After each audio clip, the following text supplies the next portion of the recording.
స్వామి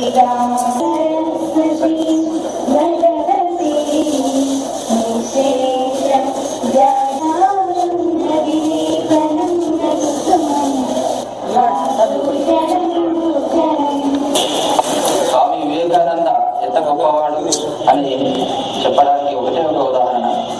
150వ జయంతి ఉత్సవాలు మన దేశంలోనే కాదు, ప్రపంచంలో ఉన్నటువంటి 200 దేశాల్లో 60 దేశాలు వివేకానంద జయంతి ఉత్సవాలు జరిపినాయి అంటే అదొకటి ఉదాహరణ.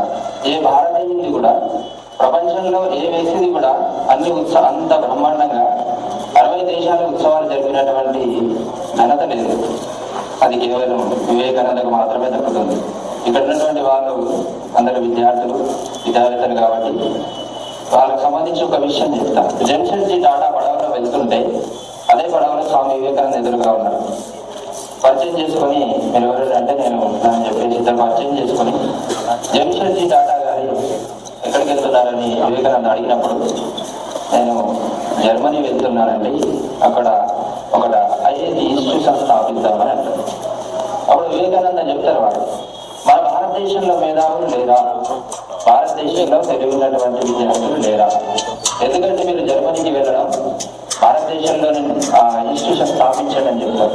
వెంటనే జంషెడ్జీ టాటా భారతదేశానికి వచ్చేసి బెంగళూరు లోపల ఐఐఎస్కి స్థాపిస్తారు, Indian institute of science and technology. ఈరోజు విద్యార్థులకు దాంట్లో సీట్లు రావాలి అని అంటే మీరు భారతదేశం మొత్తం ఆల్ ఇండియా లెవెల్లో చాలా కష్టపడాల్సి ఉంటుంది. అంత మంచి స్థాయికి వెళ్ళిపోయింది.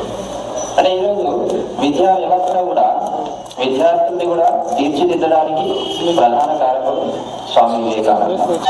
ముఖ్యంగా వివేకానంద గురించి అంటే అంత పూర్తిగా చదవలేదు, కానీ ఆ సూక్తులు మాత్రం నేను బాగా పాటించేవాడిని, ప్లస్ చదివేవాడు అనమాట. విజయం అనేది మన విజయంగా పరిగెత్తరాదు, విజయమే మన బాగుండే వివేకానంద గారివి.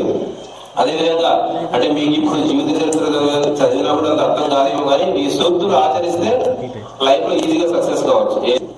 ముఖ్యంగా మీరు పేరెంట్స్ ఇంటి దగ్గర పేరెంట్స్ చెప్పిన మాటలు విని, అదేవిధంగా స్కూల్లో ఏదైతే మన పాఠశాల అధ్యాపకులు చెప్తారో అవన్నీ మీరు తప్పకుండా పాటిస్తే తొందరగా సక్సెస్ కావచ్చు మన లైఫ్ లో.